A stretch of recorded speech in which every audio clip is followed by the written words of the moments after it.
오늘 제목은 육체의 자녀와 약속의 자녀입니다.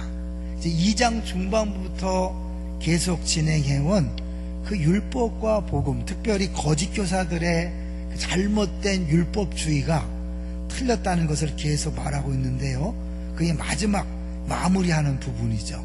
근데 이 사도 바울이 비유를 듭니다.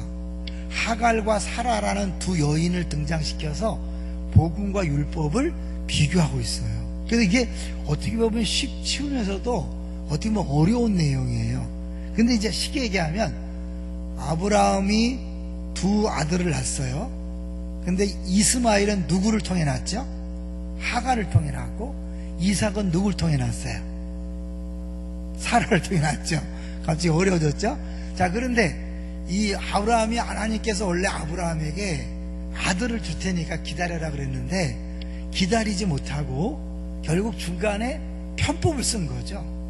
그래서 이 아브라함에게는 아기를 낳을 능력은 있지만 사라는 아기를 낳지 못했어요. 그런데 사라가 제안을 하죠. 내 여종 하갈에게 같이 잠을 자고 애를 낳자. 하나님의 약속을 인간적인 방법으로 이루자고 한 거죠. 근데 아브라함이 안 돼! 그래야 되는데 어떻게 해요? 못 이기는 척하고 애를 낳았어요. 그래서 그거는 뭐야? 너무 자연스러운 방법이에요. 쉬운 얘기로 애기 낳을 수 있는 사람이 낳은 거예요. 한마디로 육체의 능력으로 애를 낳은 거예요. 근데 나중에 14년 뒤에 사라도 애기를 낳죠. 그때는 아브라함도 애를 낳을 수 없고 사라도 애를 낳을 수 없는 상태에서 낳았으니까 그거는 어떻게 낳은 거예요? 육체의 능력으로 낳은 게 아니라 뭐죠? 전적인 은혜로 낳은 것이다. 이제 그 얘기를 하는 거예요. 한마디 아브라함의 두 아들이 있는데 하나는 육체로 낳은 아들이요, 하나는 은혜로 낳은 아들이다. 그걸 다른 말로 육체의 자녀, 약속의 자녀라고 그렇게 이야기하는 거죠. 그 얘기를 쭉 하는 거예요. 그럼 오늘은요, 성경 한 절 한 절씩 한번 볼게요. 자, 먼저 21절을 같이 보겠습니다. 21절 시작. 내게 말하라.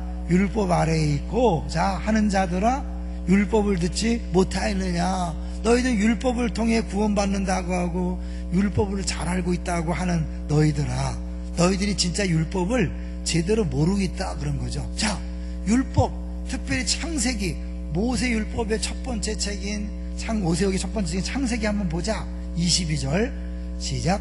기록된 바 아브라함에게 두 아들이 있으니 하나는 여종에게서 하나는 자유 있는 여자에게서 낳았다 하였으며, 알죠? 여종은 누구예요? 하갈에게서 이스마엘이 나왔고 자유 있는 여자 사라에게서 이제 이삭이 나온 거죠. 이해되죠? 여기서? 자, 23절 시작. 여종에게서는 육체를 따라 낳고 자유 있는 여자에게서는 약속으로 말미암았느니라. 자, 여기서 이제 얘기했던 거지만 한번 정리해 볼게요. 사실 하나님께서 아브라함에게 하늘의 별처럼 많은 자손을 주고 네가 보는 땅을 다 주겠다 그랬어요. 그러니까 자손에 대한 약속과 땅에 대한 약속. 아니, 이게 이제 우리가 주일날 듣는 사사기나 모세오경이나 호수아나 다 이 부분에 시작하는 거예요. 구약 성경은 여기서 시작하는 거예요. 아브라함 언약에서요. 그래서 이 언약에서 하나님이 근데 애를 안 줘요. 사실은 75세에 그를 불렀지만 10년이 지나도록 애를 안 주는 거예요. 그러니까 이들이 초조해를 주는 거죠. 사실 하나님을 믿는다면 끝까지 하나님 주실 때까지 기다려야 되는데 이들이 인간적인 마음이 들어서 아무리 안 되니까 이거 안 되겠다. 하나님을 믿지만 하나님의 방법으로 하나님의 언약을 성취하는 게 아니라 인간의 방법으로 언약을 성취하려는 그런 거. 그게 뭐예요, 사실? 그래서 인간의 방법으로 하는 것이 곧 육체로 하는 것이요. 그래서 이거는 뭐예요? 율법을 통해, 우리의 행위를 통해 구원을 받으려는 것과 연관을 시키는 거죠. 그러니까 결국 이 아브라함이 하갈을 통해 낳았던 그 자손 이스마엘은 전형적인 육체의 자손이며 그것은 육체를 통한 것이기 때문에 율법을 통해 구원받으려는 것 같은 것이고, 결국 뭐예요? 행위를 근거로 구원받으려는 것이다 라고 얘기하는 거죠. 그럼 반대로 뭐예요? 반대로 이삭은 어디에? 하나님의 방법이죠. 전적으로 하나님의 방법. 왜냐하면 둘 다 불임이었잖아요. 애를 낳을 수 없는 상황이었어요. 아브라함도 그렇고, 이때 하갈하고 잠을 자서 날 때만 해도 이 아브라함이 낳을 수 있는 능력이 있는 걸 보여주는 거죠. 그러니까 있지만 이때는 아브라함도 불임이요 사라도 불임이었는데 낳기 때문에 그것은 은혜다. 은혜로 결대를 걸고 그것은 복음이라는 거죠. 이걸 또 바꿔도 된 거죠. 이렇게, 그죠? 복음으로 낳은 것이다. 그래서 다시 비교하는 거예요. 그러면서 이제 좀 어려운 얘기를 또 해요. 여기 이제 보면 좀 어려운 얘기를 하는데 쉽게 한번 풀어볼게요. 같이 보겠습니다. 그 다음에 이제 24절, 이것은 비유다. 시작. 이것은 비유니 이 여자들은 두 언약이라, 하나는 신의 산으로부터 종을 낳은 자니 곧 하갈이라. 또 계속 이 하갈은 아라비아에 있는 신의 산으로서 지금 있는 예루살렘 같은 곳이니 그가 그 자녀들과 더불어 종노릇하고, 26절까지 오직 위에 있는 예루살렘은 자유자니 곧 우리 어머니라. 그러니까 두 여인을 얘기하는데 이제 좀 어려워요. 그죠? 하갈과 사라를 비교하는데, 하갈은 신의 산이요, 신의 산이고 현재 있는 눈에 보이는 예루살렘이라는 거예요. 그러면 이 신의 산은 뭘까요? 모세 율법을 받은 산이잖아요. 그러니까 율법의 상징이고, 예루살렘은 예수를 믿지 않는 유대인들이 성전 중심으로 살아가는 곳이에요. 그러니까 결국 이거는 결국 이 구약에 매여 있는 거죠. 이 사라는 하늘의 뭐라 그랬어요? 하늘의 예루살렘이라고 그러고요. 그리고 어떻게 했어요? 하늘의 어머니라고 그랬죠. 어머니라고 그랬다고요. 여기 또 어머니 하나님이 나와갖고 문제예요. 어머니 하나님. 여기서는 이 비교하는 거예요. 왜냐하면 이 아브라함이 믿음의 조상이고 열국의 아비라면 사라는 어떻게 되죠? 열국의 어미잖아요. 그러니까 결국 이 사라를 통하여 믿음으로 난 자녀들이 나중에 이제 성령을 통하여 낳고 그렇기 때문에 결국은 요 하갈과 비교하는 것을 볼 수 있죠. 그래서 요 두 여인을 비교하면서 결국 뭐야? 율법과 복음을 비교하는 것이다. 우리가 볼 땐 뭐 이렇게 거창하게 여기까지 갈 필요 있나? 그냥 간단히 끝날 텐데. 근데 아무리 설명하고 아무리 가르쳐도 받아들이지 않으니까 그 유대인들이 믿고 있는 그 구약 성경을 가지고 이야기하는 거죠. 자, 이제 또 볼까요? 27절 시작. 기록된 바 잉태치 못한 자여 즐거워하라. 산고를 모르는 자여 소리질러 외치라. 이는 홀로 사는 자의 자녀가 남편 있는 자녀의 자녀보다 많음이라 하였으니. 이거는 구약 성경 인용한 게 볼 수 있죠. 자, 디귿을 볼까요? 여러분 아시죠? 기록된 바 밑에 잉자 앞에 디귿이 있죠. 어떻게 보는 거예요? 나눠주라. 그래서 그 성경 밑에 보시면 다 나와 있을 거예요. 거기요? 디귿하면 뭐 돼 있어요? 디귿하고 이사야 54장 1절이 나와 있죠. 이사야 54장은 어떤 내용일까요? 이사야는 결국 바벨론 포로에 잡혀가 있는 이스라엘 백성들에게 주는 위로의 메시지죠. 지금은 바벨론 포로가 되어 있고 전혀 해방의 기미가 보이지 않고 다시 옛날로 돌아갈 수 없는 것처럼 보이지만 하나님 어떻게 해요? 이 구원을 약속하는 거죠. 다시 한다. 이 현재 상황은 불가능해 보이는 거예요. 현재 상황은 구원의 가능성이 없어요. 전혀 해방될 가능성이 없어요. 그런 불가능한 상황 속에서 하나님이 구원을 약속했고 해방을 약속했는데 실제로 이루어졌어요? 안 이루어졌어요? 이루어진 거예요. 자, 다시 여기 하나님 방법이란 건 뭐냐면 인간적으로 볼 때 불가능한데 요거는 가능한 거잖아요. 얼마든지 가능하기 때문에 당연히 육체의 자녀라고 그러고, 요거는 불가능했기 때문에 전적인 은혜의 자손이요 약속의 자손이라는 거예요. 그렇다면 이걸 볼 때 우리가 느끼는 뭐냐면 복음은 우리에게 어떠한 자격이나 조건이나 기준을 요구하지 않는다는 거예요. 이 말은 뭐예요? 누구에게나 복음은 열려있다. 그러니까 누구나 다 복음 앞에서는 평등하고 동등하다. 그러니까 어떤 사람도 구원받을 만한 자격이 없다고 말할 수 없는 거죠. 저 사람은 구원이 불가능하다 말할 수 없는 거죠. 왜? 하나님이 하시면 불가능한 상태에서도 애를 낳은 것처럼 이 복음이란 것은 인간적으로 도저히 불가능한 것을 하나님이 하나님 방법으로 행하신 것이다. 할렐루야. 그래서 복음을 믿는 사람은 어떠한 상황에서도 좌절하거나 절망하거나 포기하지 않는 겁니다.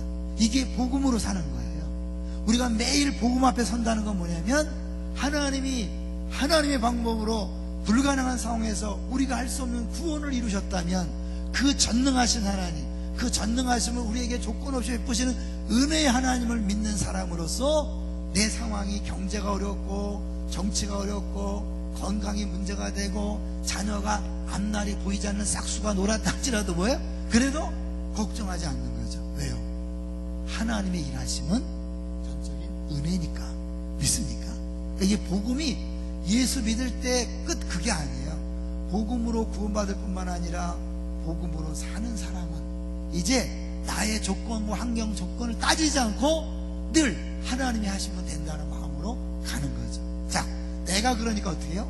다른 사람을 판단하고 정죄할 수 있나요? 없나요? 없죠. 나도 은혜로 구원받았고 저 사람도 은혜로 구원받았고 이 사람도 은혜로 구원받았으니까 비교의 대상이 아닌 거예요. 판단의 대상이 아닌 거예요. 정죄의 대상이 아닌 거예요. 그런데 이렇게 육체로 구원받았다고 생각하는 사람은 어떻게 해요? 자기 행위이기 때문에 자기 행위를 가지고 다른 사람을 판단하는 거예요. 때로는 비판할 수 있고 정죄할 수 있고 비교할 수 있고 그런 데 있잖아요. 이게 놀라운 게요. 비교를 하는 순간 망하는 거예요. 왜냐면 비교를 하면 나보다 약한 사람 보면 어떻게 해요? 음매의 기사라 되잖아요. 기사라. 근데 비교했는데 자기보다 더 센 사람, 더 훌륭한 사람이 적을까요? 많을까요? 많잖아요. 그러니까 어때요? 이 비교를 시작하는 순간 100% 실망하게 돼 있어요. 100% 좌절하게 돼 있고 주눅 들게 되어 있는 거예요. 동의하십니까? 그러니까 이게 비교하는 순간 망하는 거예요. 근데 우리는 끊임없이 비교하려고 그래. 딱 봐도요. 우리도 교회도 와도 어떻게 해요? 내가 너보다 좀 낫다. 이렇게 외모를 보나 학력을 보나 막 이렇게 따지는 거죠. 끊임없이 따져서 상대적인 우위를 가지고 안심을 하는 건데 그건 아무리 해봐야 뭐요? 도토리 키재기로 하나님 앞에 나아갈 수 없다. 동의하시나요? 그게 이제 우리가 복음을 아는 거예요. 우리는 어차피 우리 힘으로 못 나가고 하나님 은혜 된다. 그러니까 뭐예요? 감사하고 내가 그 감사가 다른 사람에 대하여 비교하거나 따지거나 판단하거나 정죄하거나 욕하지 않는, 뒷담하지 않는 거죠. 복음을 아는 사람의 특징이에요. 결론으로 얘기하겠지만 좀 이따가, 지금 벌써 결론하면 안 되잖아요. 결론이지만 내가 복음을 아는가 복음으로 사는가 율법으로 사는가를 딱 알 수 있는 비교적 쉬운 방법은 뭐냐면요, 내가 다른 사람을 판단하고 정죄하고 비난하는가 100% 율법적인 신앙생활 하는 거예요. 복음을 알고 복음을 사는 사람은 다른 사람을 욕하고 비난하고 정죄하지 않아요. 오히려 다른 사람의 약점이 보이면 어떨까요? 그 약점을 내가 담당해 주는 거죠. 궁히 여겨주는. 왜? 하나님이 나를 은혜로 품어줬잖아요. 은혜로 구원해줬잖아요. 1만 달란트 빚진 자가 탕감받았잖아요. 그러니까 어떻게 나에게 100데나리온 빚진 사람을 용서해 주는 거예요. 여러분, 100데나리온이 용서하는 게 쉬워요, 어려워요? 어려워요. 어려워. 왜냐하면 내 돈 100데나리온인데요, 내가 그만큼 100데나리온을 손해봤잖아요. 손해본 것을 용서한다는 건 뭐냐면 그 손해를 내가 감수해서 그 100데나리온 때문에 당하는 고통을 내가 다 담당하고, 그리고 아무 일도 없는 것처럼 상대를 받아주는 것이 용서니까요. 이게 쉬운 게 아니에요. 어려운 거예요. 그래서 우리는 끊임없이 용서하지 못하는 죄에 걸리는 거죠. 오죽 했으면 주기도문에 예수님께서 일용할 양식을 위한 기도와 더불어 뭘 했겠어요? 용서에 대한 기도를 하는 거죠. 신앙생활은 한마디로 뭔지 아세요? 용서하는 삶인 거예요. 왜냐하면 우리를 하나 되게 하셨잖아요. 차라리 그 인간하고 하나가 안 됐으면 같이 말을 섞을 필요도 없고 같이 일하지 않기 때문에 그새가 나한테 피해를 줄 위협도 없어요. 요소도 그 기회도 없는 거예요. 같이 있으니까 그 인간이 나를 피해를 준다니까. 동의하세요? 아니 저 인간 내가 사회는 싫으면 안 만나면 그만이잖아요. 교회는 뭐야? 하나 되게 하신 거예요. 내가 원하는 게 아니야. 하나 되겠는데 그 인간이 나가 만족을 주고 나 유익을 주는 게 아니야. 난 손해를 끼친다니까요. 버릴 수 없어요. 자를 수 없어요. 그가 손해 끼치는 것을 내가 다 감수하고 다 짊어지고 그리고 그를 사는 거예요. 그래서 사실 있잖아요. 마태복음에 보면 하나님이 예수님이 병을 고치시는데 어떤 표현을 쓰냐면 짐을 감당하셨다 그래요. 담당하셨다. 능력으로 병을 고치는 것이 아니라 담당하심으로. 어떻게? 대신 채찍에 맞음으로 병을 고쳤다고 마태에서 강조를 해요. 그러니까 우리가 사실 기독 공동체는 쉽지 않은 일이지만 그 사람을 지적질하고 변화라고 얘기하고 고치라고 잔소리하고 조언해서 바뀌는 게 아니라 그냥 하나님이 그를 변화시킬 때까지 우리는 어떻게 해요? 그냥 품어주는 거예요. 인정하는 거예요. 그러니까 밥 먹듯이 용서해도 부족하죠. 우리들이 할 수 있는 것은 용서고 또 해야 되는 용서밖에 없는 거예요. 용서 얘기는 어렵죠. 그러니까 우리가 끊임없이 주님 내가 용서 못합니다. 그러면서 어떻게 해요? 용서하신 주님을 바라보는 거예요. 용서란 개념이 없을 때는 내가 잘난 척하지만 매 순간마다 우리는 어떻게 해요? 내가 용서하지 못하는 주님을 다시 한번 깨닫고 그럼에도 불구하고 나를 용서해 주신 나는 100대나 용서하지 못하는데 1만 달란트를 용서해 주신 그 하나님 앞에 또 쓰고 또 쓰고 또 쓰는 거죠. 십자가 보혈을 찬송할 때마다 그 뭐예요? 1만 달란트 빚진 걸 탕감해줬다고 매 순간마다 고백하는 거예요. 이것이 옛날 2000년 사건이 아니라 지금 이 순간에 내 죄를 용서해 주신 것을 다시 한번 감사하고 감격할 때 그러면서 보니까 뭐야? 1만 달란트인데 100대나 쯤이야 이렇게 되는 거죠. 근데 이걸 잊어버리니까 어떻게 해요? 100대 내느냐 200이네 300이네 저 인간은 한 번이 아니야 매번이야 이런 게 아니라 이거 보고 어떻게 해요? 아무것도 아니지. 이거 보고 아무것도 아니지. 이 얘기를 반복하는 거예요. 여러분 찬송 왜 해요? 찬송 왜 하죠? 보혈 찬송 십자가는 왜 해요? 매일 매 순간마다 그 용서를 내가 다시 한번 확인하는 거잖아요. 여러분들 감사하는 거잖아요. 하나님 하셨다고 인정하는 거잖아요. 믿습니까? 그래요. 믿는 고백과 인정한다면 그래 내가 1만 달러 빚진 걸 탕감받았어. 그럼 어떻게 해요? 집에 가면 어떻게 해요?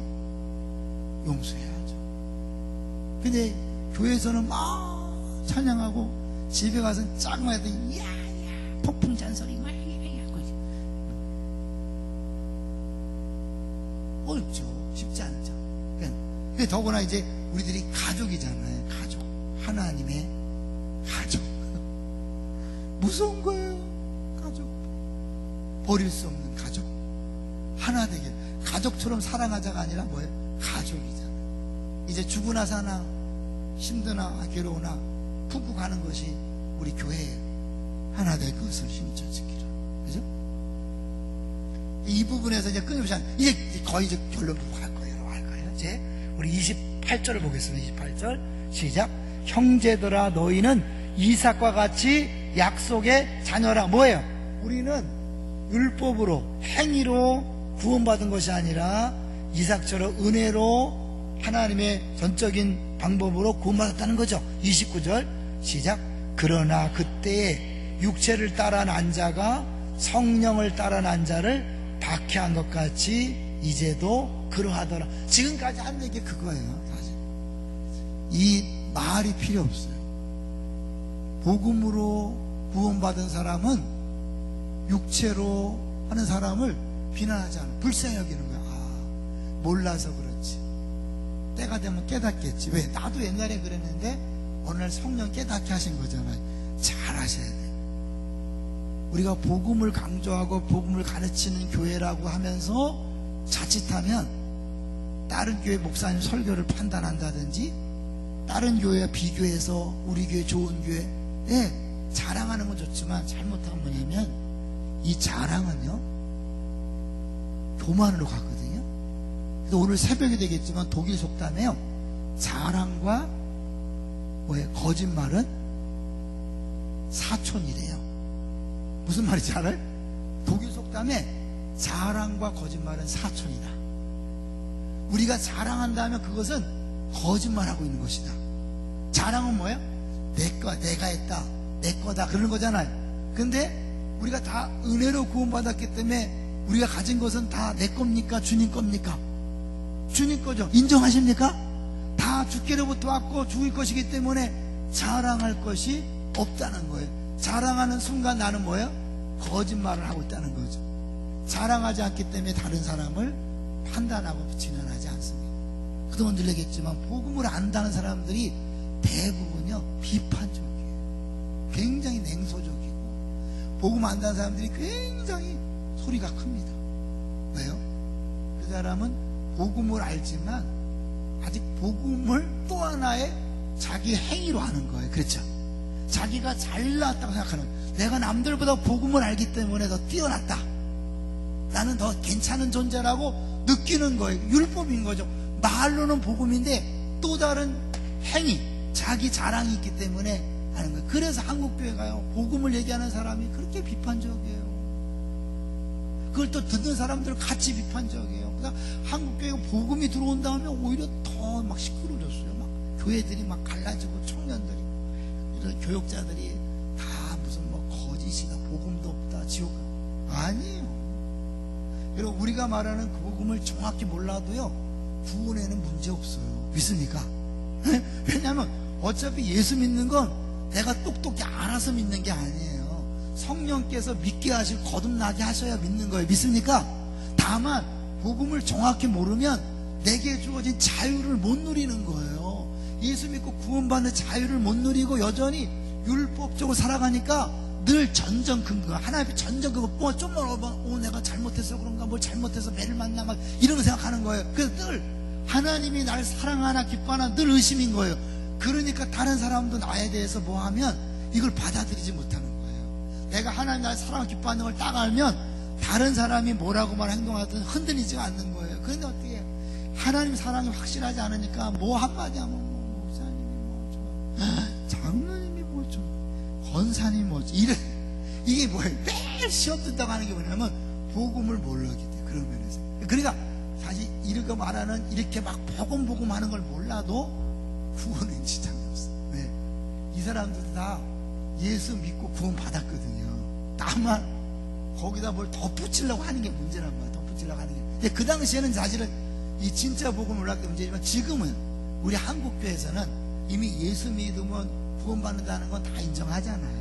거기에 좀 다른 것들이 있어서 자유하지 못하는 거니까, 그럼 그 부분에서 절대로 다른 교회 막 목사님이나 다른 교회에 대해서 복음을 가지고 함부로 판단하지 마시기 바랍니다. 판단하는 순간, 틀렸다고 하는 순간 그건 100% 율법적인 신앙생활을 하고 있다는 증거. 그 얘기 하는 거예요. 자, 마지막 보겠습니다. 자, 보세요. 자, 29절에 그러하도다. 30절 볼게요. 30절 시작. 그러나 성경이 무엇을 말하느냐?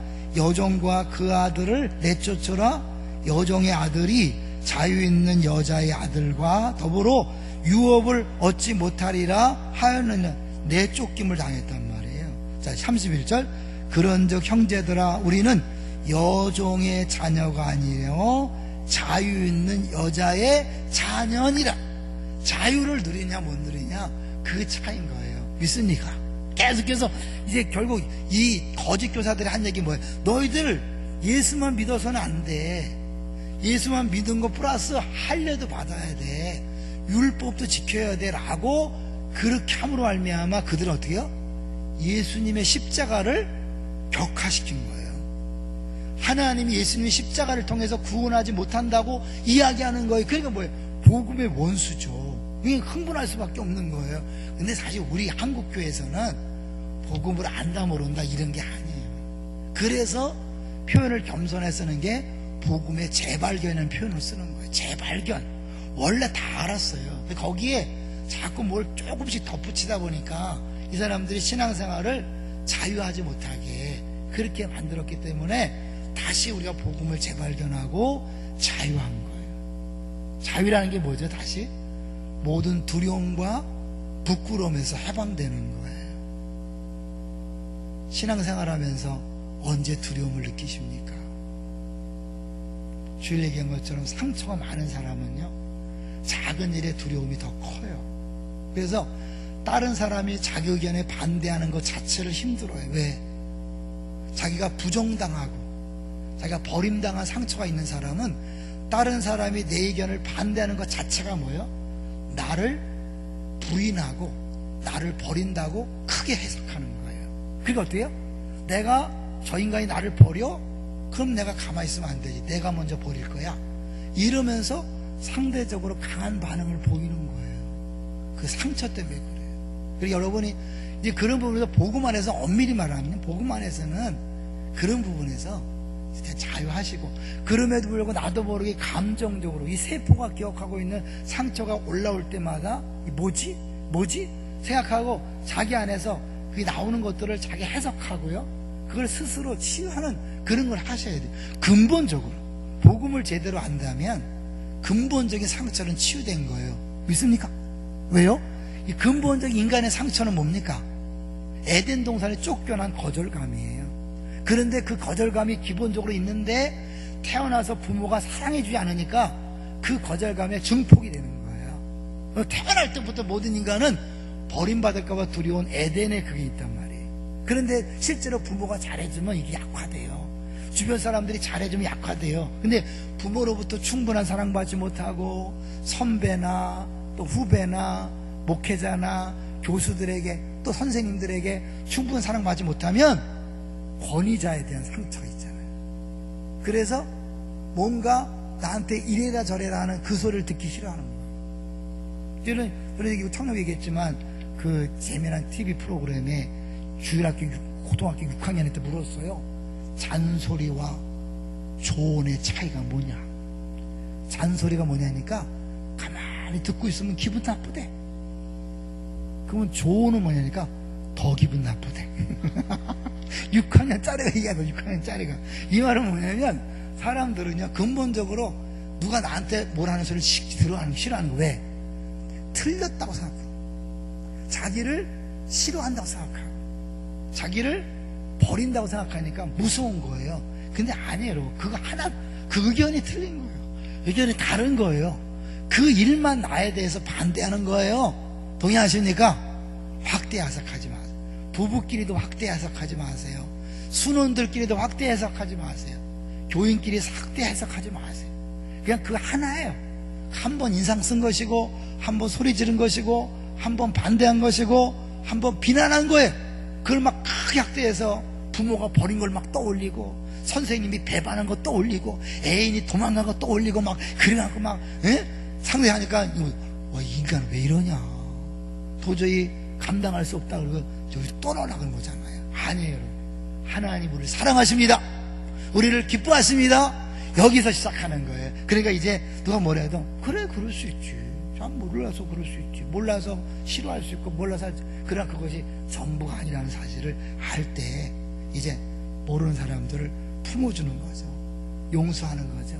이해하는 거예요. 내가 그래 용서가 되죠. 지금 당장 맨날 막 그렇게 두려움과 부끄러움에 시달리는 사람은요 작은 것에 너무 잘 넘어지는 거예요. 아니에요. 여러분 당당하세요. 하나님 여러분 사랑하십니다. 이게 복음이잖아요. 하나님 여러분을 기뻐하십니다. 믿습니까? 그리고 여러분 주신 건 다 좋은 겁니다. 안 하고 넘어갈 수 없으니까 선거 결과 좋은 겁니다. 이유는 모르지만 좋은 겁니다. 목사도 해석이 안 되지만 좋은 겁니다. 우리 교회 좋은 교회, 이상하게 좋은 교회. 6년 전에도 건설 한 명 뽑더니 6년 뒤에 또 한 명을 뽑는 이상한 교회. 그러나 좋은 교회. 왜요? 주님이 하셨다고 믿으니까. 그래, 감사해요. 잘 이겨내서 감사해요. 내가 오늘 수요 순장 모임 때도 우리 순장들이 잘 이겨내면서도 하나님 앞에서 기도하는 모습 보고 대단하다, 감사하다. 그래서 우리 교회가 건강한 교회고 좋은 교회라고 다시 느껴졌어요. 주님께서 아마 이것 때문에 한지도 모르겠어요. 우린 어떠한 상황 조건에서도 어차피 은혜로 구원받았으니까 내가 좀 못한다고 하나님께서 나를 내치시거나 하지 않습니다. 늘 사랑하시고 늘 기뻐하십니다. 그런 사랑으로 다른 사람도 평가 판단하지 말고 다 품어주시기를 주의 이름으로 축원합니다.